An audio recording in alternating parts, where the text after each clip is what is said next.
tarde. Bueno, vamos a hablar de este asunto, lo vamos a hacer con el pediatra Carlos Ruiz Cosano. Doctor, muy buenas tardes. ¿Qué tal? Muy buenas tardes. Me alegro mucho de volver a oíros. Igualmente. Doctor, ¿ha entendido usted algo de esta historia del gobierno? Bueno, he entendido lo que ha dicho anteriormente, ¿no? En la introducción, la razón de la sin razón, ¿no? O sea, es un poco descabellado y sobre todo el contradecirse en tiempos récord, ¿no? En fin, eso es una constante últimamente en el gobierno de la nación, sobre todo en la portavocía y en las ruedas de prensa. Fíjese, doctor, que si hay algo que de una forma muy didáctica nos ha enseñado esta crisis sanitaria, nos están enseñando los expertos, lo está recalcando desde un primer momento el doctor Simón, es que los niños son vectores de la enfermedad. Lo menos recomendable era ir a sitios cerrados, a utilizar tan solo ese tipo de salida. No tenía ningún sentido. Bueno, hay que decir que yo al menos conozco un experto, en este caso una experta, ¿no? Porque en la comisión está la presidente de la Asociación Española de Pediatría. Y ya el día 21 emitió un comunicado, la EP, un comunicado oficial, que lo pueden encontrar ustedes en su página web, en la cual expresaba el desacuerdo con el planteamiento que había anunciado el gobierno del acompañamiento.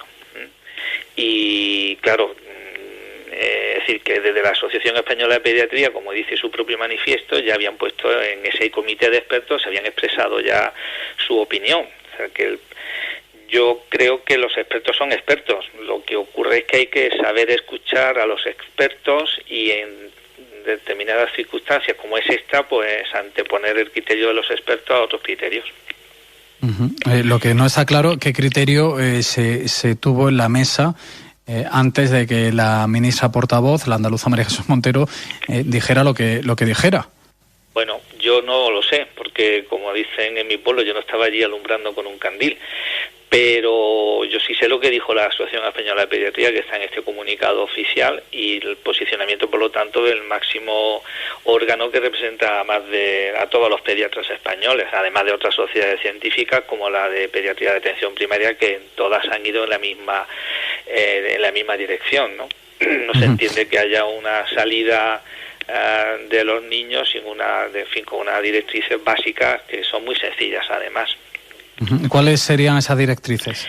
Vamos a ver, nosotros los pediatras entendemos que después de 6 semanas los niños pues estarán lógicamente, niños que son en edades de preescolar y escolar sobre todo, es decir, entre los 2 añitos y medio, 2 años y los 9 o 10 años, pues son muy activos. Entonces 6 semanas en casa, pues evidentemente eso ellos necesitan, como se dice vulgarmente, hay que fogar, ¿no? Como decimos por aquí, por Granada. Entonces la salida tiene que ser, en primer lugar, ordenada, tiene que ir un mayor, y ahora hablaremos también de esto, tiene que ser durante un corto espacio de tiempo, que no sea más de media hora, 40 minutos, tiene que ser al aire libre, porque lo que se pretende justamente es que el niño le dé el aire, le dé el sol, y le permita, si en un momento determinado quiere pegar una carrera, pues que le permita pegarlo sin peligro de que toque nada y sobre todo que no esté con otros niños o con otras personas que puedan ser objetos del contagio. Hay que tener en cuenta que, como bien ha dicho en este caso el doctor Simón, pues efectivamente, como ocurre en otras enfermedades, como clásicamente ocurre con la gripe, los niños pueden pasar una gripe de una forma muy desapercibida y sin embargo ser los que contagian a la gripe a los mayores en su casa, o no. Y claro, de hecho, pues los niños también tienen que ser vacunados por este motivo, ¿no? Es decir, que en esas condiciones pues sí se puede recomendar la salida. Ojo, cuando salen los niños salen también una persona mayor, con lo cual vamos a incrementar también el número de personas en la calle y por lo tanto eso hay que tenerlo en cuenta también. Es decir, que no tenemos que mantener muy bien las medidas de prevención entre las personas mayores. No tengamos al niño corriendo y entonces me despisto y me pongo a hablar con el vecino, por decirlo así, ¿no? Mucho cuidado, que como ustedes estaban diciendo al inicio de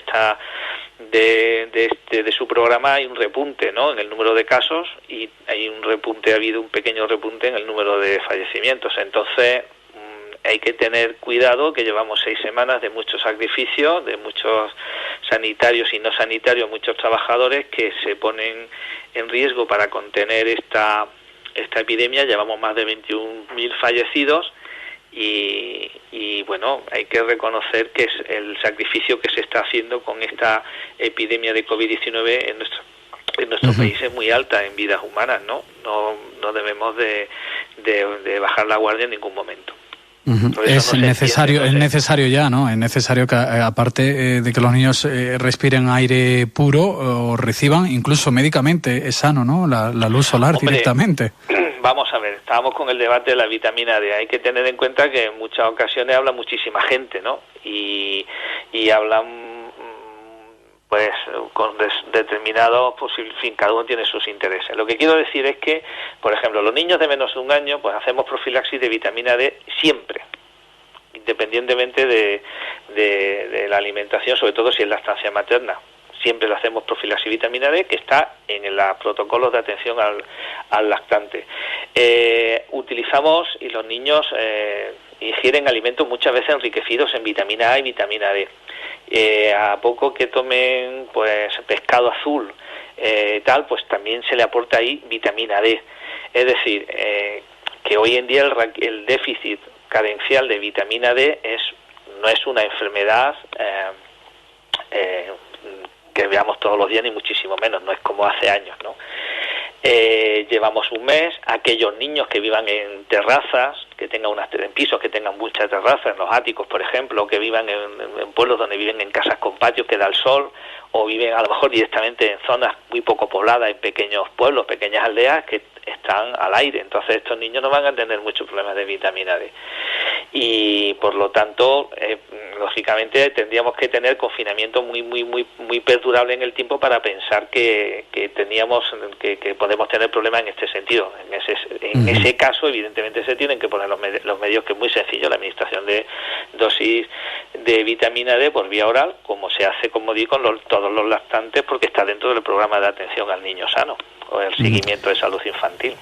Bueno, pues veremos a ver cómo lo define todo el gobierno el fin de semana, si luego no se vuelve a rectificar a sí mismo, y ver, bueno, si al final la salida va a ser el domingo, va a ser el lunes. Todo esto tendrán que definirlo, pero bueno, tienen a más de la mitad de los españoles pendientes. Por cierto, doctor, que la incidencia sigue siendo muy baja en casos infantiles. Tan solo 4 niños en nuestra provincia pues se han contagiado.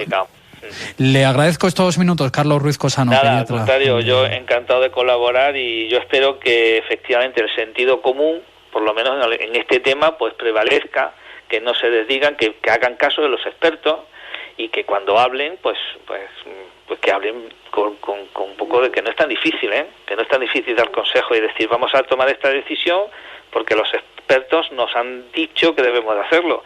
Insisto que los expertos son expertos, yo no los conozco por lo menos alguna, en este caso a la presidenta de la Asociación Española de Pediatría, una gran profesional y que sabe lo que se dice, porque hay que hacer caso y plantearlo con sentido común, nada más, y con eso sería suficiente, pero bueno, se ve que eso pues está un poco complicado ahora mismo. Un saludo, Carlos Ruiz Cosano, como siempre. Bueno, y a ustedes contarles que ya saben que pueden participar